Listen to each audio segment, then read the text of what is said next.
Hello friends, नमस्कार। देखिए, आज हम बात करेंगे महत्वपूर्ण करंट अफेयर्स की।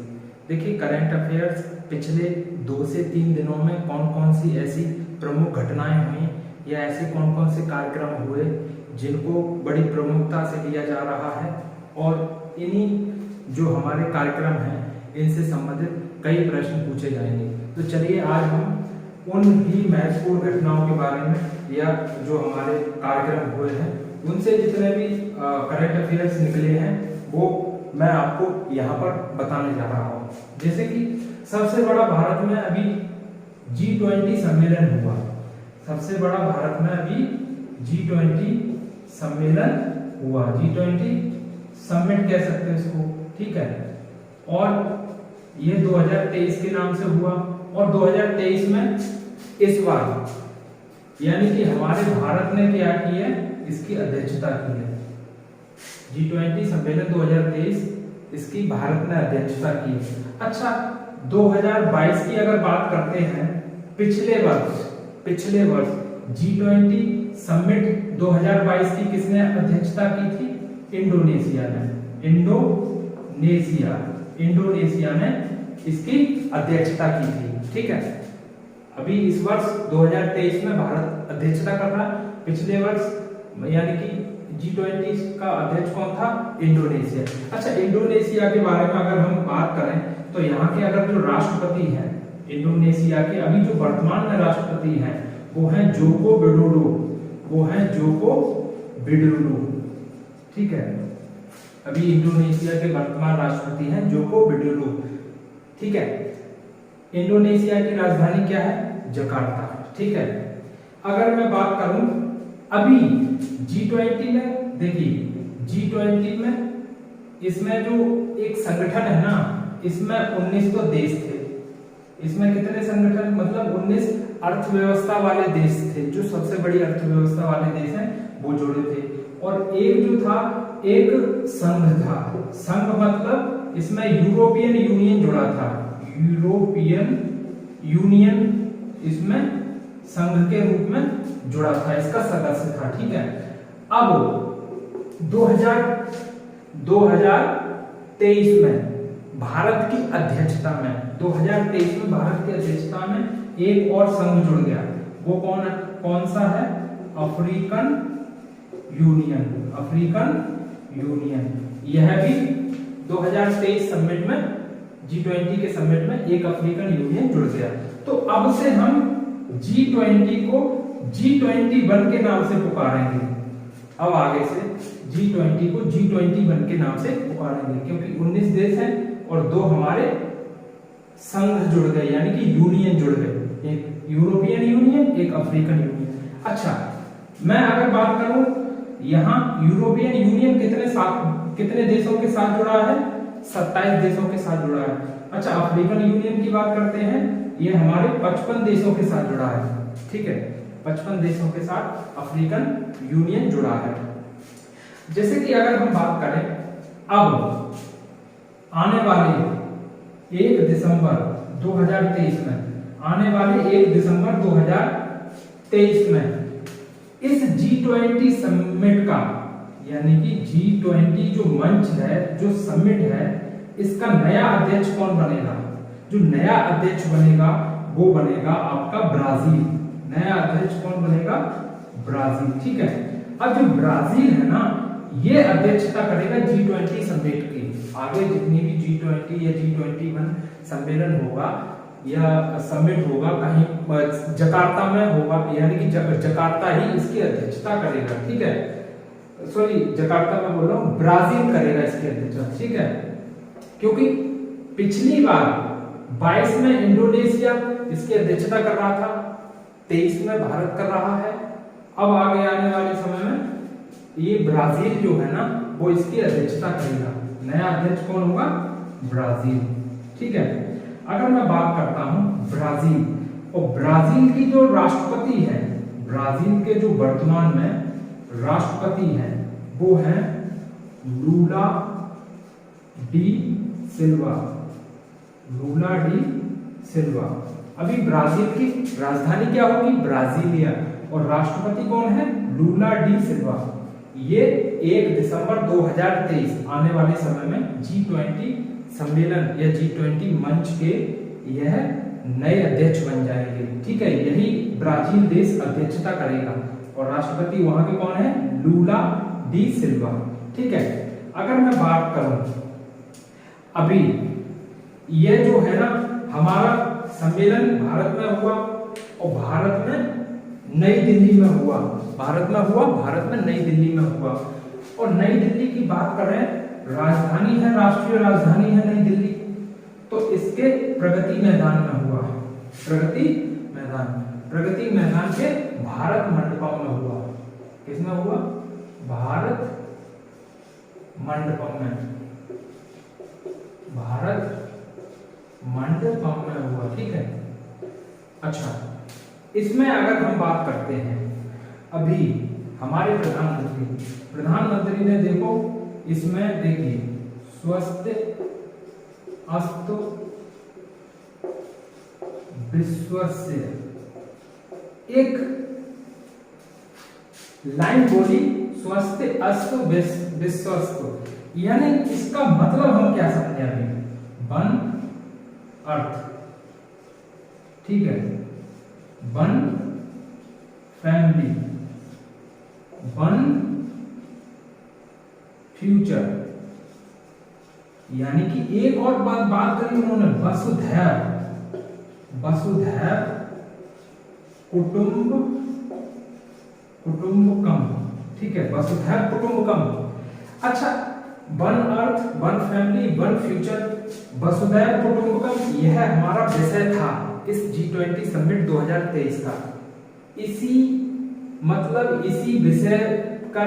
विषय के ऊपर हमारी पूरी ये मीटिंग हुई, यह पूरा सम्मेलन हुआ। अर्थ के ऊपर हुआ, एक फैमिली के ऊपर हुआ, पूरे परिवार, एक फ्यूचर के ऊपर हुआ। ठीक है, किस प्रकार से हमारे जितने भी ये सदस्य देश हैं वो एक साथ मिलकर सभी समस्याओं का समाधान कर सकते हैं। जैसे स्वस्थ अस्तु विश्वस्त, इसका मतलब उन्होंने कहा जो संपूर्ण विश्व है ना, संपूर्ण विश्व में आशा और शांति का संचार हो, यानी कि अगर सभी देश आपस में सामंजस्य बैठा के काम करेंगे, ठीक है, तो हमारे जितनी आर्थिक कमजोरियां हैं वो दूर होंगी, हमारे जो जलवायु परिवर्तन है उससे संबंधित जितनी परेशानियां वो दूर होंगी। कोरोना पैंडेमिक आ गई, अगर ऐसी कोई महामारी आती है तो उससे लड़ने का हमारे पास उपाय आ जाएगा, है या नहीं है, और आर्थिक कमजोरी जो है वह दूर होगी। हम इस विचारधारा के साथ इस बार भारत ने अध्यक्षता की, वसुधैव कुटुंबकम, one earth, one family, one future.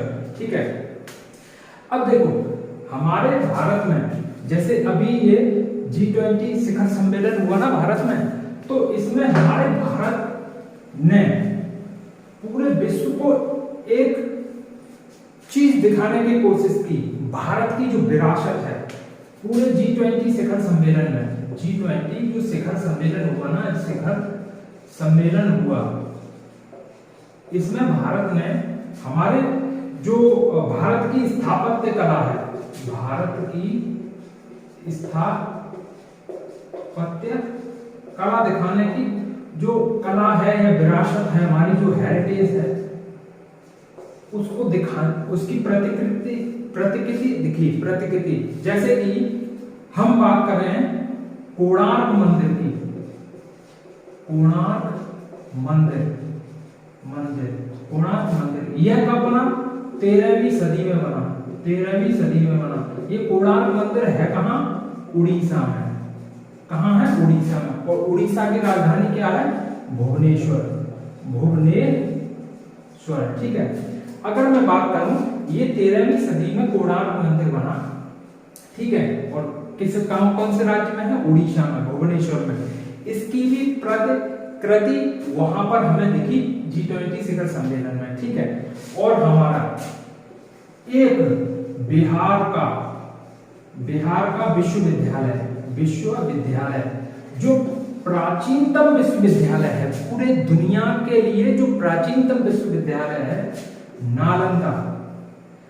Nalanda विश्वविद्यालय, वह भी वहां पर नालंदा विश्वविद्यालय वह भी वहां पर हमें दिखा। और हमारे भारत ने यह पूरे दुनिया को संदेश दिया कि हमारे पास ये जो विरासत है ना, ये पूरी दुनिया के लिए बहुत बड़ा संदेश देने वाली है। जैसे कि अगर हम नालंदा विश्वविद्यालय की बात करते हैं तो इसने दिखाने की कोशिश की है विविधता, योग्यता, विचार की स्वतंत्रता, सामूहिक शासन, स्वायत्तता और ज्ञान का साझाकरण।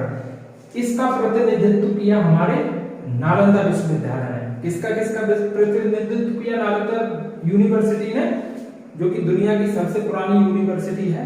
विविधता, योग्यता, विचार की स्वतंत्रता, सामूहिक शासन, स्वायत्तता और साझाकरण। ठीक है। और ये सब चीजें है ना हमारे G20 शिखर सम्मेलन में। जो हमारा कोणार्क का सूर्य मंदिर है ना, यहां से जो रथ है वो पीछे दिखा, उससे पूरे समय चक्र को दर्शाया गया। जब जितने भी ये सदस्य देश के जो राष्ट्राध्यक्ष थे आ रहे थे, सम्मिलित हो रहे थे, तो उनके जो बैकग्राउंड में जो लगाया था, ये कोणार्क के मंदिर में जो चक्र था, समय चक्र था, उसको दिखाया जा रहा था। नालंदा विश्वविद्यालय की प्रतिकृति दिख रही थी, वहां पर छवि दिख रही थी। तो इससे पूरी दुनिया के राष्ट्राध्यक्ष बड़े प्रभावित हो रहे थे और यहाँ से कुछ सीखने की कोशिश कर रहे थे। जैसे कि अब यहाँ से अगर मैं बात करूं तो हमारे कुछ अभी इसमें से महत्वपूर्ण आपको मैं जो राष्ट्राध्यक्ष आए उनके बारे में भी चर्चा कर रहे हैं। जैसे कि इसमें आपके जर्मन चांसलर आए। अभी कौन आए थे? German chancellor. जर्मन चांसलर कौन है अभी? Olaf Scholz. अभी जर्मन के चांसलर आए ओलाफ स्कॉल्ज। इसमें देखिए रूस के राष्ट्रपति तो नहीं आए, रूस के राष्ट्रपति नहीं आए, व्लादिमीर पुतिन वो तो नहीं आए। अभी इसमें आए थे रूस के विदेश मंत्री। वो कौन है? सर्गेई। रूस के विदेश मंत्री कौन आए थे?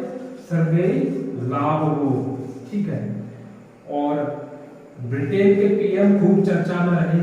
ब्रिटेन के पीएम खूब चर्चा में रहे। कौन है?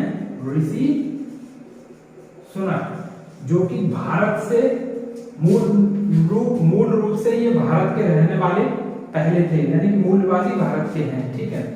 अच्छा, इसमें फ्रांस के राष्ट्रपति भी आए। फ्रांस के राष्ट्रपति वो कौन है? इमैनुअल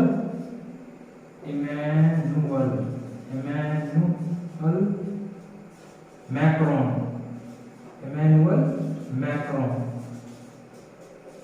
इमैनुअल मैक्रोन भी आए। देखिए हमें इस G20 सम्मेलन है ना 2023 का, इससे संबंधित जितने भी प्रश्न बनेंगे हम अगली वीडियो में और आपसे साझा करेंगे, और इससे बेहतर जितनी भी जानकारी निकलेगी अगली वीडियो में साझा करेंगे। यहाँ से जो कुछ भी आपको मतलब सीखने को मिला हो या आपसे जानकारी किसी को होगी तो उसे रिवाइज करने का मौका मिला हो तो चैनल को सब्सक्राइब कर लेना, वीडियो को लाइक और कर लेना, ज़्यादा से ज़्यादा अपने मित्रों को साझा करना जो तैयारी कर रहे हैं कंपटीशन की। ठीक है। क्योंकि जितनी भी आने वाली अपकमिंग कॉम्पिटिटिव एग्जाम्स है ना, आगामी परीक्षाएं हैं, उनमें यहाँ से प्रश्न जरूर पूछ लिए जाएंगे। ठीक है। और अगर आप प्रश्न पूछ लिए जाएंगे तब भी ठीक है, नहीं तो अपने आप को अप टू डेट रखना यह भी तो जरूरी है आज की दुनिया में। तो आज के लिए मैं इतना ही रखता हूँ और मिलते हैं अगली वीडियो में। Thanks for watching. जय हिंद, जय भारत। धन्यवाद।